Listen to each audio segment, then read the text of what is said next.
Good morning students, मैं हूँ दीक्षा। आज मैं आपको पढ़ाने वाली हूँ आरएनए के बारे में। आरएनए का पूरा नाम है राइबोन्यूक्लिक एसिड, और इसके पहले वाले लेक्चर में मैंने आपको बताया डीएनए के बारे में। तो जो डीएनए और आरएनए हैं, ये दोनों ही न्यूक्लियस के अंदर पाए जाते हैं, इसलिए इन दोनों को कहते हैं न्यूक्लिक एसिड।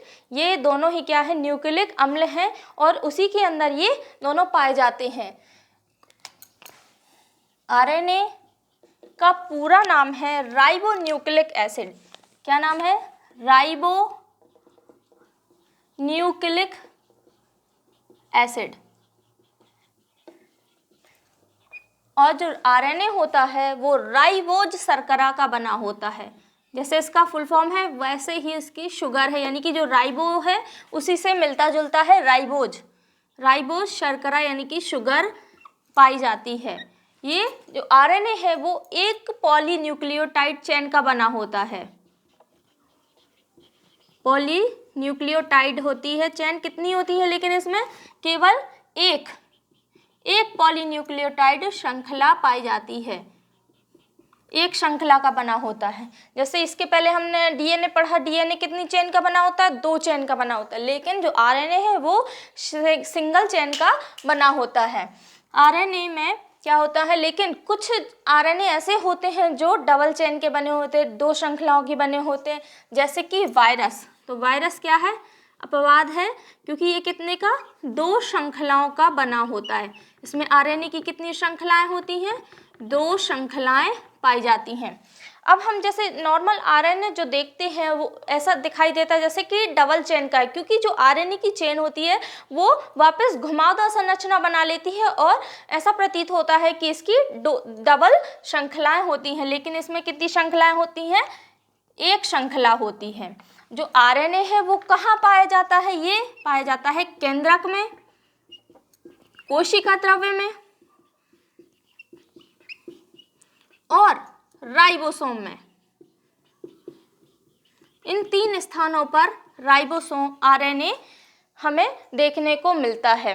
आरएनए में क्या होते हैं? प्यूरिन और पिरिडीन 2 नाइट्रोजनस बेस होते हैं, जैसे कि डीएनए में होते हैं, लेकिन आरएनए में थाइमिन क्या होता है? एब्सेंट होता है।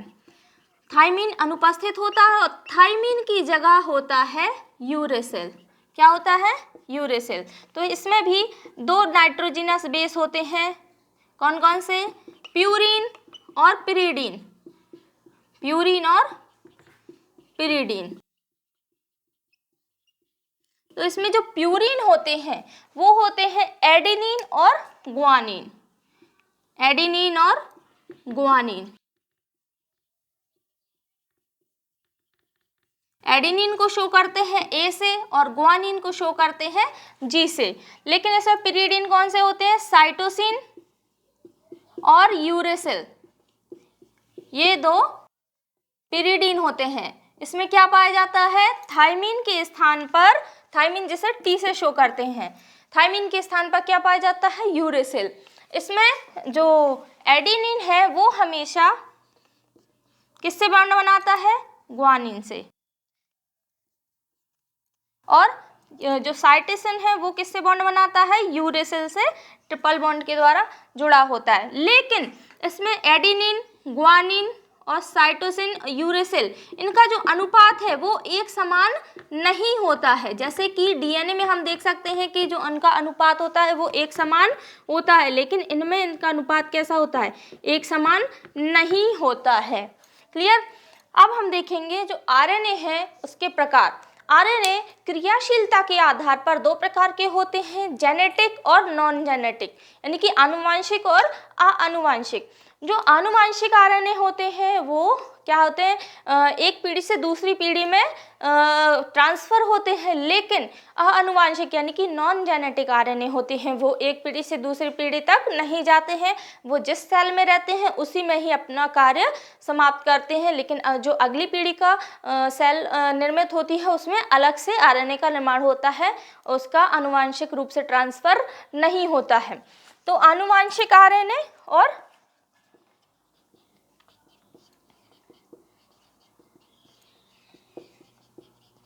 और दूसरा होता है आनुवांशिक यानी कि नॉन जेनेटिक। ये दो प्रकार के होते हैं। जो आनुवांशिक होते हैं वो एक पीढ़ी से दूसरी पीढ़ी में ट्रांसफर होते हैं और नॉन जेनेटिक एक पीढ़ी से दूसरी पीढ़ी में ट्रांसफर नहीं होते हैं। क्लियर? तो ये होगा इसके क्रियाशीलता के आधार पर दो प्रकार होते हैं। लेकिन अब हम देखेंगे इसके मुख्य रूप से प्रकार जो नॉन जेनेटिक के अंतर्गत आते हैं। नॉन जेनेटिक के अंतर्गत इसके 3 प्रकार होते हैं। पहला है टीआरएनए। आरएनए के कितने प्रकार होते हैं? मुख्य रूप से 3 प्रकार होते हैं, टीआरएनए, एमआरएनए और आरआरएनए।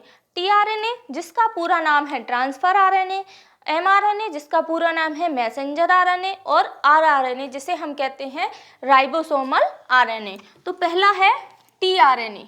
चलिए टीआरएनए के बारे में देखते हैं। टीआरएनए का नाम मैंने क्या बताया? इसका पूरा नाम है ट्रांसफर आरएनए।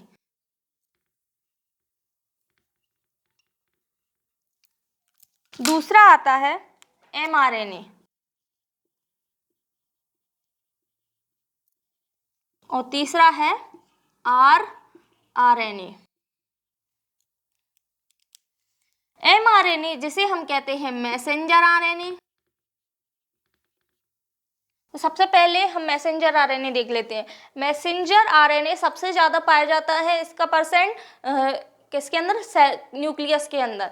एमआरएनए का नाम होता है मैसेंजर यानी जिसे हम कहते हैं संदेशवाहक। जैसे मैसेंजर का काम होता है सूचनाओं को एक फ़ोन से दूसरे फ़ोन यानी कि एक व्यक्ति से दूसरे व्यक्ति तक पहुंचाने का, ऐसे ही मैसेंजर आरएनए यानी कि संदेशवाहक आरएनए का काम होता है सूचनाओं को ये कहाँ ट्रांसफर करता है?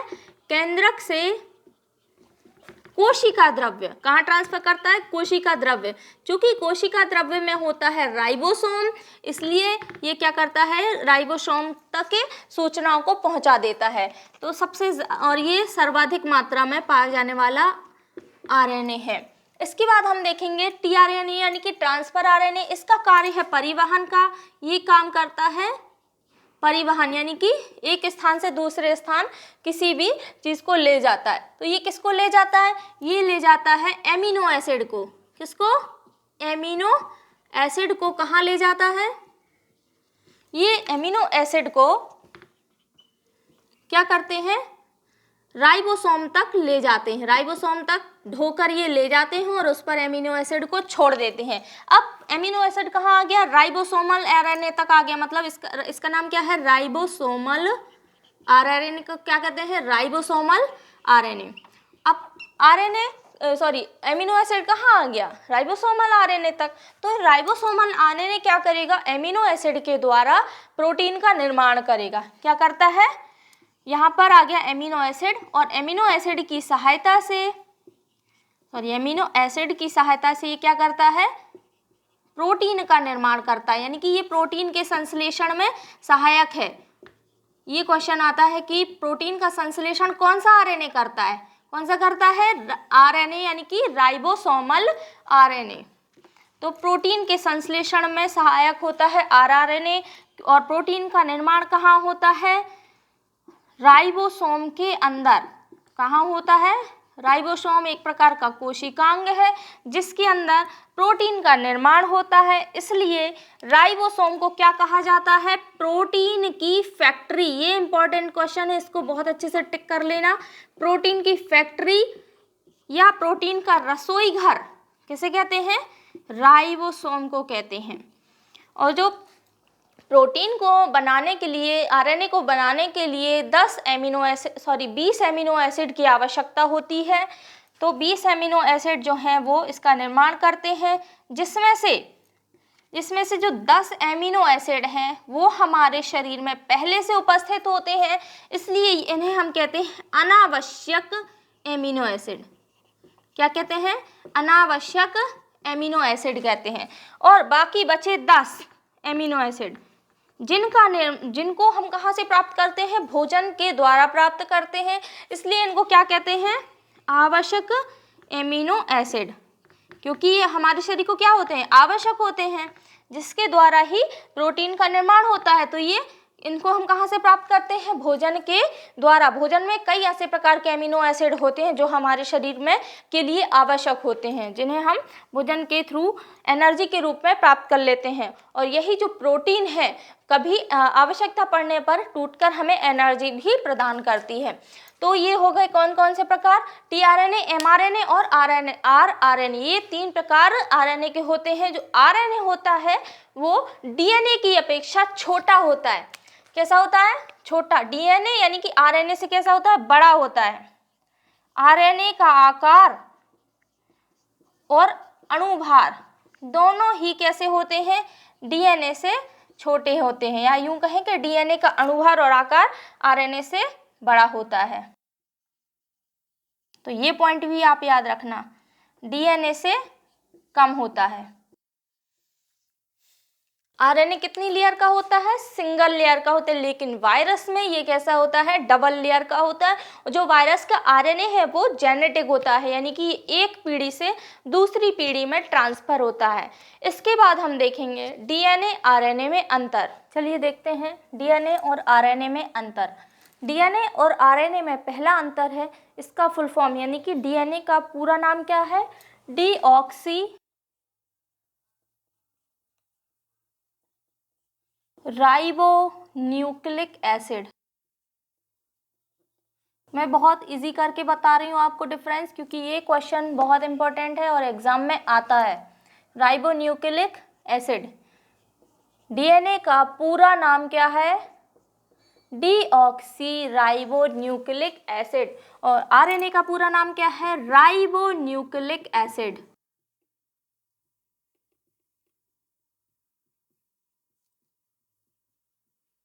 जो डीएनए में पाई जाने वाली शुगर है वो है डीऑक्सी राइबोज शुगर। कौन सी? डीऑक्सी। यहाँ से इतना लेना है आपको, डीऑक्सी राइबोज शुगर पाई जाती है। लेकिन आरएनए में कौन सी शुगर होती है? राइबोज, है ना, जो इसका नाम है उसी से रिलेटेड शुगर है ना, डीऑक्सी राइबोज। यहाँ से यहाँ इतना छोड़ देना, न्यूक्लिक एसिड छोड़ देना। डीऑक्सी राइबोज शुगर इसमें पाई जाती है।